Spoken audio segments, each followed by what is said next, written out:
And that doesn't jive with the Wellington. Mr. Amodeo, what's become clear to me is that in the amount of time that we have allotted, there is no way we can, with documents, properly explain and go through all of these transactions. So with your permission, what I'd like to do is get to the solutions to some of the issues, and perhaps we'll revisit this in the future. That's fine. In fact, that part of the analysis is similar to mine. Judging the reactions, and first of all, trying to watch people through the audience and talking to some people in the break, those people who know the industry have a much better grasp on what happened than those people who do not. So we need to do this again in a couple of weeks. I'm going to do it on a Friday so I can go into Saturday. I think everybody needs to see the exhibits and the documents up front and the charts in advance. Everybody has spoken of a timetable. The timeline really needs to be created. So at this point, maybe it's better if I tell the story. Well, I think what I'd like to do is ask you some questions to find out where we are, where you are, and where the entities specifically involved in this transaction are today. Okay. Now, July 28th is an important date in the events that we've been discussing, is it not, sir? Yes. What is it that happened on that day? On July 28th, 2005, I was in Miami and got a phone call from Mr. Vanderberg and Mr. Byers telling me that they had finally received the 4th rejection of insurance coverage, and they had no more insurance, and that the existing carrier was going to put them in involuntary bankruptcy. And so they were simply out of business. Okay. Who was out of business? Professional Benefit Solutions and Paradigm Inc., because both of them were relying upon Presidion Solutions for their insurance coverage. How many employees would be impacted by that? 28,000. No insurance means no what kind of insurance? No workers' compensation insurance. If you don't have workers' compensation insurance, can you function in the PEO business? No. So what did you do? I told them that, I told Mr. Vandenberg and Presidion Solutions Inc. that under some very specific guidelines, I would be willing to reorganize the company. But that since they couldn't get insurance, which they'd been trying to do, I was going to have to put some conditions on the insurance, because my personal word would be on the line with this new insurance carrier that they would never be harmed. And I had to structure the deal in such a way, because the insurance carrier did not want to be associated with Presidion Solutions Inc. or its subsidiaries. So we engaged in a transaction. Who's we? Presidion Solutions Inc. and Wellington Capital Group on July 28th of 2005 to provide insurance for the 1,800 customers that were about to lose their workers' comp and its employees. And what that involved is a planned austerity program for the company being PBS or this time, to reduce its cost and bring them more consistent with industry averages, to enter into a new insurance program where it would be strictly monitored to make sure that they didn't create another big arrearage, the industry calls it a tail, like they did in the past year. They had a big, gigantic insurance tail on July 28, 2005. And when you say insurance tail, what do you mean by that? That means claims which, obligations which had already been incurred but had not been funded. That was July 28th. July 28, 2005, here's the situation. Professional Benefit Solutions was in a $6 million negative float. I was told it was a $6 million negative float. What does that mean? They didn't have enough money to clear the checks that were going through their bank accounts. So they were $6 million short in the bank That is correct. for checks they had written Correct. or had to write. I don't know. I am responding to their financial officers and information to me on July 28th. That if the business closed, which seemed to be imminent, because they couldn't provide any insurance, they were going to bounce as many as 22,000 paychecks in the next week. So all the leased employees, the 28,000 families, were going to have no paychecks, no insurance, no benefits. Is that correct? That's correct.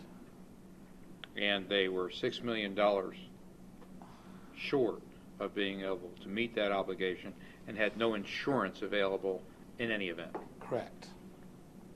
And all of the assets were encumbered by a variety of secured creditors, all of who were in default at the time, who had been threatening to seize the proceeds from these contracts pursuant to their security agreements. Okay, so in addition to the lack of $6 million and the lack of insurance, they had secured creditors knocking at the door saying, pay me or I'm going to execute on my security on all of your assets. Is that right? That is correct. So what did you do? And what did Wellington do? Actually, this is really Wellington did nothing but buy and hold the stock of Presidion Solutions, Inc. Who took action? What entity? Acme Strategy Corporation took action. What did it do? Initially, it negotiated a new insurance policy with the new insurance carrier. It did it in order to get that insurance written.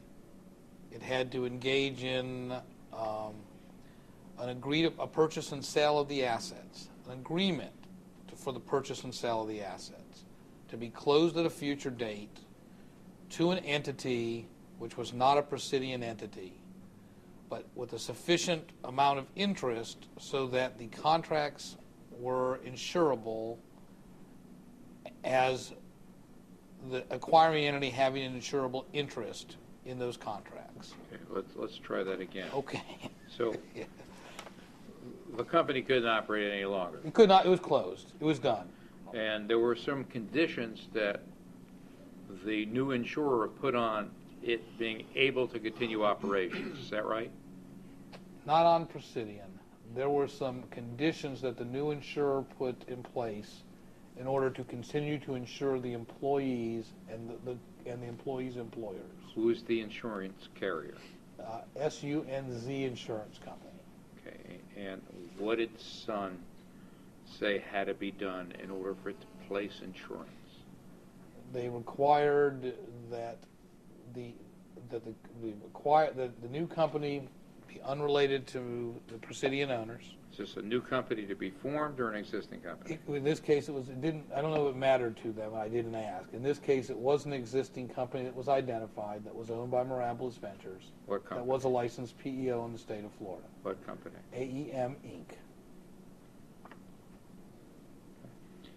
And what was AEM Inc. doing at that point in time? Nothing. It was an existing shell PEO. Mirabilis was planning to be in the PEO business. A lot of it had been learned during the first engagement with Presidion Corporation. They had bought this shell and were holding it in anticipation of being in the business. Okay. So how was the problem of the $6 million shortfall and a lack of insurance solved with Sun's and by the use of the AEM existing PEO? AEM agreed, subject to due diligence, to acquire the book of business. That gave it an insurable interest. To acquire what book of business? The Professional Benefit Solution book of business. Okay. All of these 28,000 employees. Most of the 28,000 employees. Some weren't covered, some were covered by separate programs.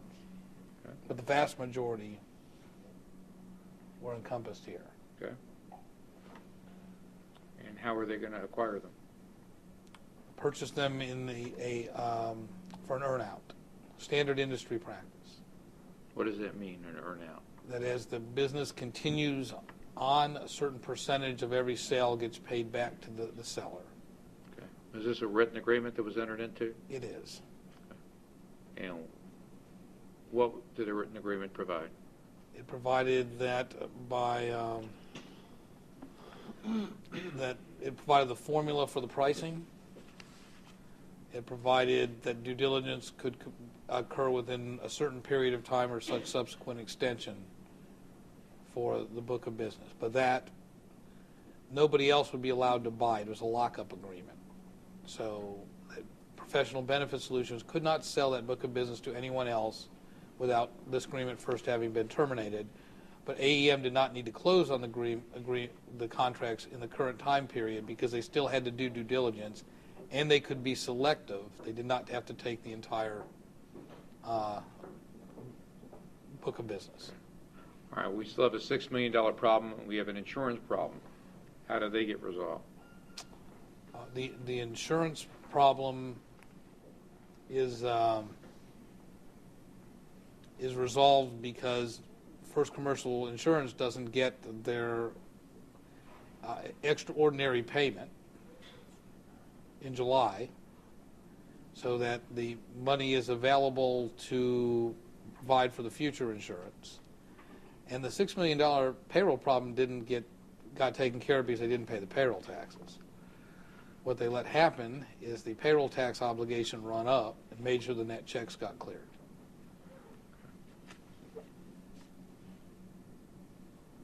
Who made the decision not to pay the payroll taxes? Craig Vandenberg. And what was this extraordinary insurance payment you're talking about that wasn't made? First Commercial demanded that the $19,800,000 in historic claims be paid in full in cash, and that an additional 18 or 24 million, depending on who calculated it, amount of cash be paid as collateral up front. And were they owed that money? Yes. I mean, there are some arguments as to what, how much, and when, but yes, they were owed that money. Okay, so who made the decision not to pay them? Mr. Vandenberg. And instead, what did he do with that money? He provided the money to collateralize the new insurance company with the new coverage with AEM, and the rest were in operating expenses at the time. So the new coverage through AEM with Sons. And he made sure that he just made sure, because I watched this event. This was a key factor in staying into this. Remember, at the time, I'd made $14 million and simply could have walked away. My contract was done. But I made sure that they covered those net checks, because I have been on the other side too many times. And right. I wasn't going to let that happen to either the small business owners or the employees. But AEM didn't own the book yet. Didn't have to.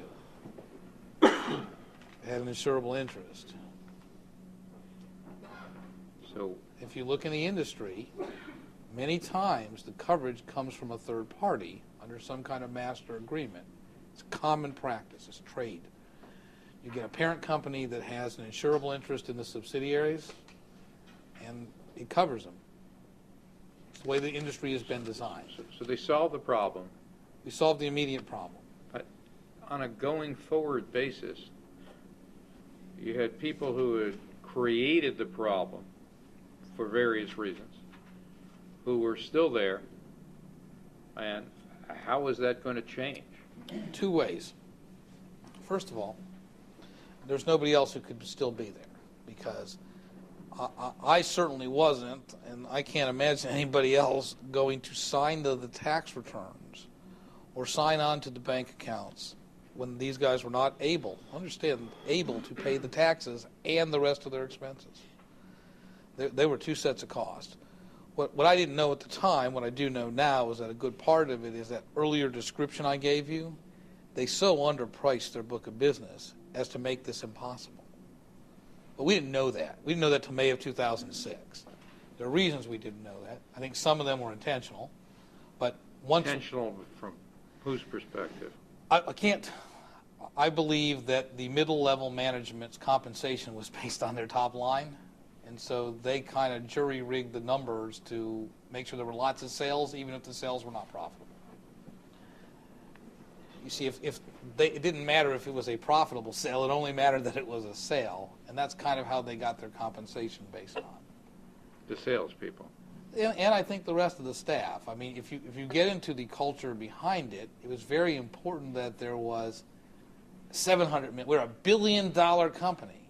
Well, they weren't a $1 billion company. They're a $700 million company, and they're a $700 million company with 3% gross margins. But they were a $1 billion company, and it permeates their operation. And so How do you take a $300 million deficit with a company that works on a 3% margin and make it profitable? because although it appears to be a low margin business, it's a high multiple business. Can you explain that? If you examine the companies that are publicly traded and the large platform companies, 500 million more in business that is sold, they get a large multiple of revenues. The public entities are ranging from 21 to 47. And what does that mean, a multiple? It's the value of the company versus its operating income. So if your business makes $1,000, it's worth $21,000. That's what you can sell it for.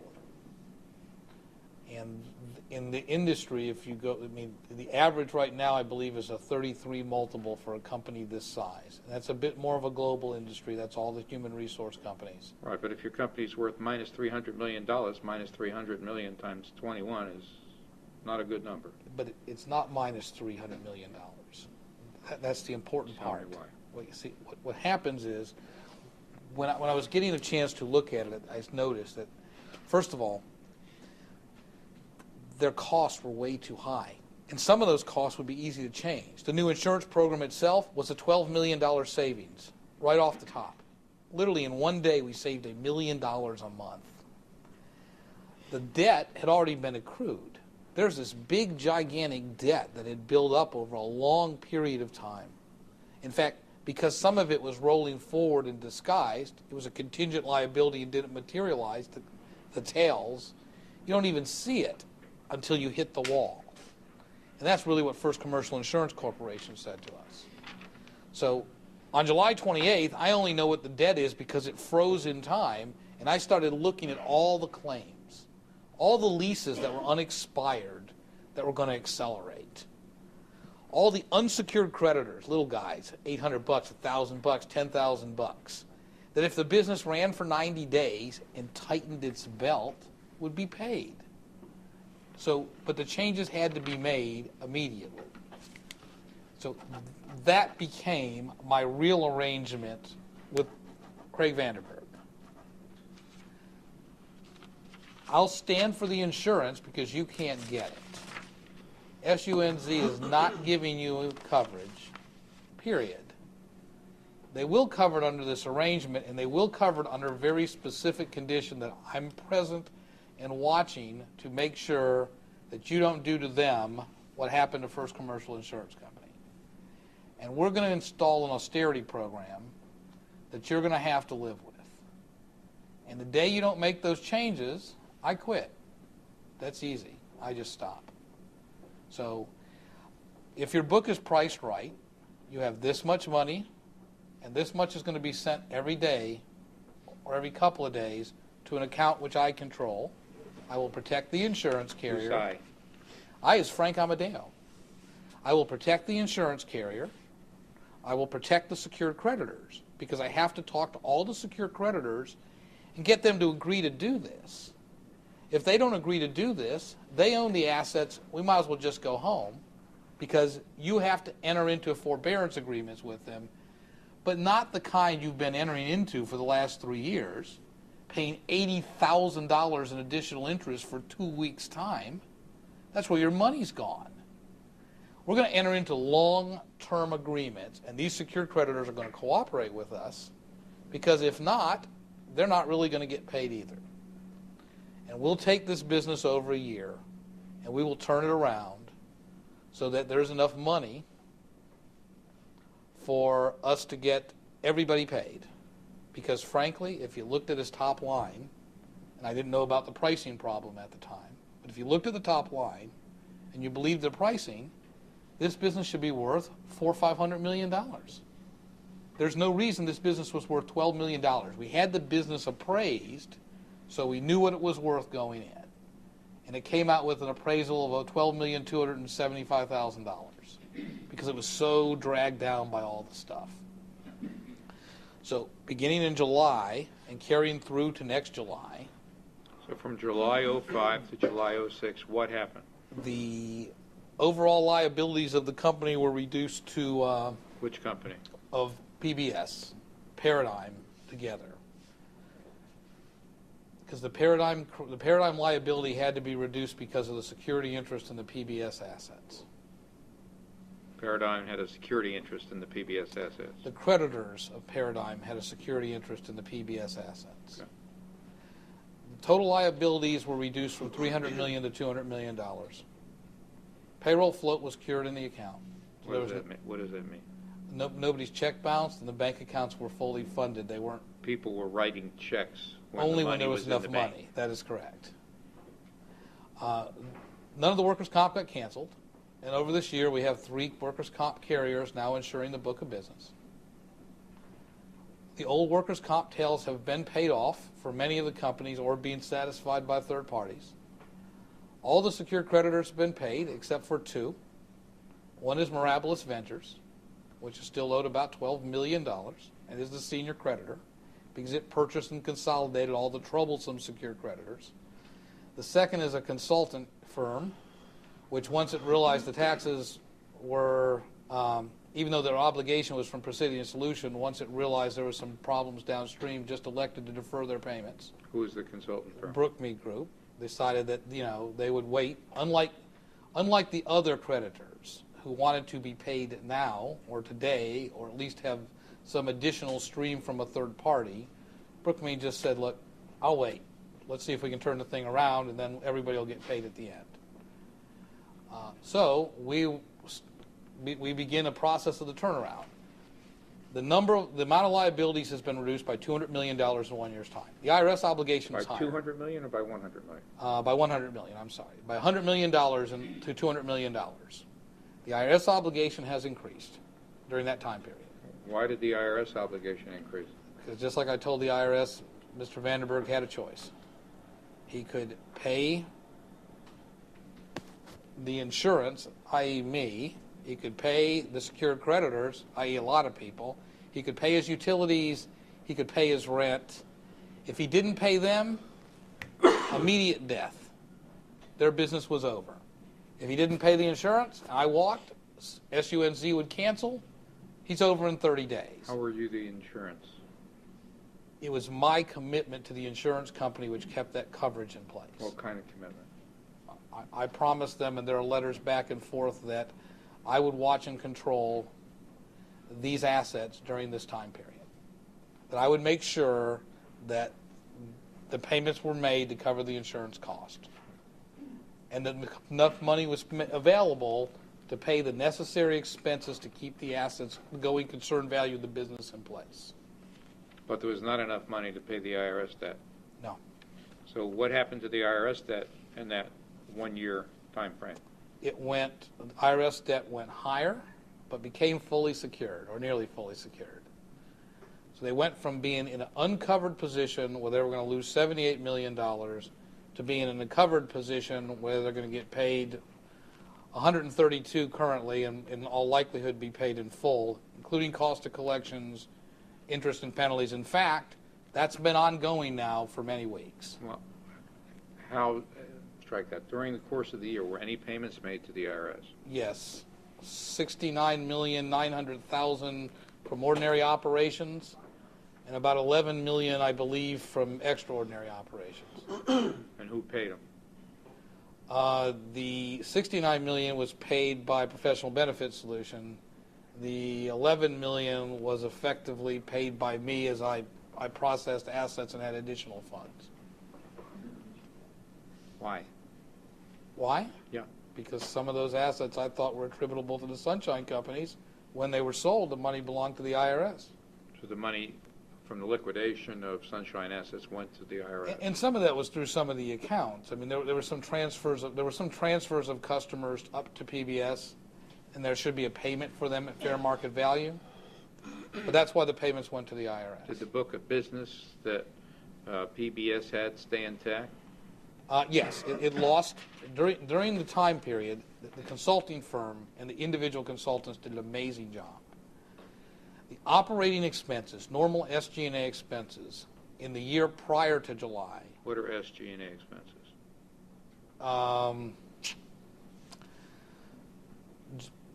Sales and general administration cost, overhead, was $25 million on a book of business that averaged over $600 million. In the year following, the book of business was reduced to $550 million. By the way, that was a good thing because some of the customers, it was costing to write the check. They got less money from the employer than they paid the employee. Well, who was responsible for that?